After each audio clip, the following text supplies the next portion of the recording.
एक और खास मेहमान हमारे साथ जुड़े हैं राजनीतिक विश्लेषक निरंजन पोद्दार जी। सर, बहुत स्वागत करती हूँ हिंदी खबर पे आपका। तमाम पैनलिस्ट को आपने सुना। सीधे तौर पर ये कहना सत्ता पक्ष ने तानाशाही जो पूरे देश में और गर्द में देश को पहुंचा दिया है, और जो संविधान यहाँ पर खतरे में है, जो लोकतंत्र खतरे में है, अगर इंडिया लाइन्स आता है तो लोकतंत्र को बचा लिया जाएगा। देखिए रितु जी, आपको ये चीज समझनी पड़ेगी। राजनीतिक व्यक्ति है, इनका काम ही इनका बोलना है। अगर ये नहीं बोलेंगे तो मुझे एक बात बताइए। मैं तो एक बात पूछना चाहता हूं कि जो भी दोनों प्रवक्ता हैं, कांग्रेस के और आम आदमी पार्टी के प्रवक्ता, पिछले 58 चुनावों के अंदर जिनके अंदर भारतीय जनता पार्टी 46 चुनाव जीती, इनको पूछे कौन से चुनाव के अंदर इन्होंने भारतीय जनता पार्टी की जीत की घोषणा करी थी कि ये चुनाव तो भारतीय जनता पार्टी जीत रही थी। ये तो हर एक चुनाव के अंदर यही कहते आ रहे हैं कि जो भारतीय जनता पार्टी सुपड़ा सा पूरा हार रही है। पहली बात। दूसरी बात, हमारे यहाँ जिस तरीके से दिल्ली की राजनीति की बात करें तो ऋतु जी, आपको एक चीज समझनी पड़ेगी कि दिल्ली की राजनीति एक अलग राजनीति है पूरे हिंदुस्तान से। उसका मैं इसलिए कह रहा हूं कि आपने देखा होगा कि 2015 के अंदर जब अरविंद केजरीवाल जी की बहुत ज्यादा विश्वसनीयता थी और प्रचंड बहुमत, यानी कि जनता ने 67-68 सीटें देकर के इन्होंने मुख्यमंत्री बनाया था, उसी समय दिल्ली की जनता ने लोकसभा चुनावों के अंदर भारतीय जनता पार्टी के 7 उम्मीदवारों को संसद में भेजा था और बहुत अच्छे मार्जिन से भेजा था।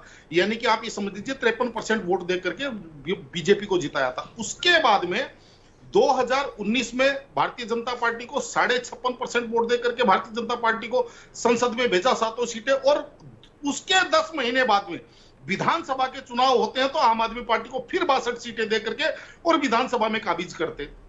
कहने का तात्पर्य, दिल्ली की जनता एक विवेक से काम करती है कि लोकसभा में किसको देना, विधानसभा में किसको देना। तो पहली बात तो ये। और दूसरी बात, जो जिस चीज को ये आप ये समझ लीजिए अपनी सबसे बड़ी ताकत बता रहे हैं कि हमारा गठबंधन हो गया, हमारे वोटों का बिखराव नहीं हो गया। आप विश्वास कीजिए, आज ही मेरी एक कांग्रेस के जिला अध्यक्ष से मेरी बात हो रही थी, और वो बहुत जिम्मेदार पदाधिकारी है और करीब 22 साल से वो कांग्रेस के साथ लगा हुआ है। वो व्यक्ति, पता है उसका क्या व्याख्यान था? वो कह रहा था कि मैं इंडिया गठबंधन को वोट देता, लेकिन अरविंद जी ने यह बात कही है कि अगर आप अगर इंडिया गठबंधन को वोट देंगे तो मुझे जेल नहीं जाना पड़ेगा। कहता मैं इसलिए अब इंडिया गठबंधन को वोट नहीं दूंगा क्योंकि मुझे उनको जेल में देखना है। कहता हमारे, मैंने कहा आपका तो गठबंधन हो गया। कहता हमारा शीर्ष स्तर पे तो गठबंधन हो गया, लेकिन हमारे कह रहे दल तो मिले लेकिन दिल नहीं मिले। वो उसका कहने का तात्पर्य ये था, मैं सुनकर के चौंक गया। कहता मुझे तो संदेह है कि राहुल गांधी जी, सोनिया गांधी जी और प्रियंका गांधी जी की उंगली पता नहीं झाड़ू का बटन दबा भी पाएगी या नहीं दबा पाएगी। मैं सुनकर के आश्चर्यचकित हो गया। और दूसरी तरफ देखिए, ये वानगी जनता को भी दिखाई दे रही है कि एक तरफ जहां उत्तर प्रदेश में राहुल जी जाते हैं तो अखिलेश जी के साथ 3-4 मौके ऐसे आए कि उनके साथ पूरा मंच साझा किया और गलबैयां दिखी, लेकिन दिल्ली में एक जगह भी इन्होंने अरविंद केजरीवाल जी के साथ मंच साझा किया। पहली बात, रामलीला मैदान के अंदर रैली होती है और आम आदमी पार्टी उसकी प्रायोजक होती है, और बीच रैली के अंदर इनकी फोटो उतरवाई जाती है केजरीवाल जी के। क्या वो सबने नहीं देखा?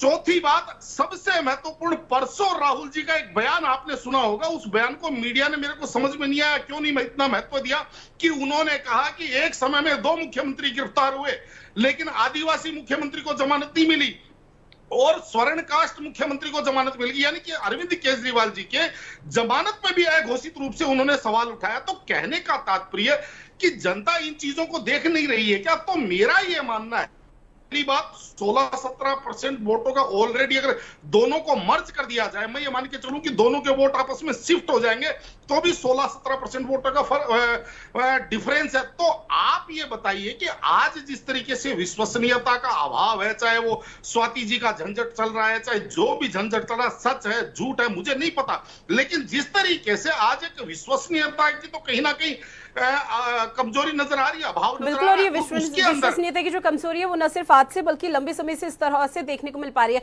सर, समय की चूंकि कमी है, कम शब्दों में अपनी बात रखिएगा। एक और रिएक्शन मैं निरंजन पोद्दार जी आपसे लूंगी। जब अरविंद केजरीवाल जेल में थे तो उस दौरान आम आदमी पार्टी की तरफ से पूरी ताकत झोंकी जा रही थी प्रचार प्रसार को लेकर, लेकिन जब यहाँ पर उन्हें जमानत दी गई, बेशक से 2 जून को वो वापस से चले जाएंगे, लेकिन जब जमानत दी गई तो क्या ये मानकर चला जा सकता है कि आम आदमी पार्टी को एक नई धार मिली है प्रचार प्रसार में? आम आदमी पार्टी एक मजबूत और सशक्त होकर यहाँ पर उभर कर अब सामने आएगी?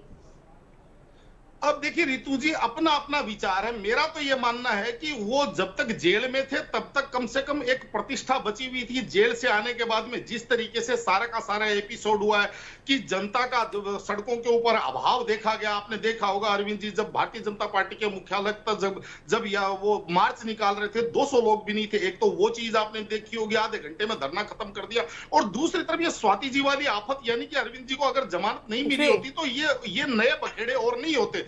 मेरे को तो यहां तक सुनने में आ रहा है कि कहीं ना कहीं अरविंद जी इस चीज से खुद पश्चाताप में कि हमने खामखा जमानत करवा करके आफत मोल ले ली। अब बिल्कुल, और 4 जून का इंतजार। माफी के साथ मुझे चर्चा को यही खत्म करना होगा क्योंकि समय की भी कमी है। आप सभी मेहमान हमारे साथ जुड़े हैं और इस महत्वपूर्ण विषय पर चर्चा की, उसके लिए बहुत शुक्रिया।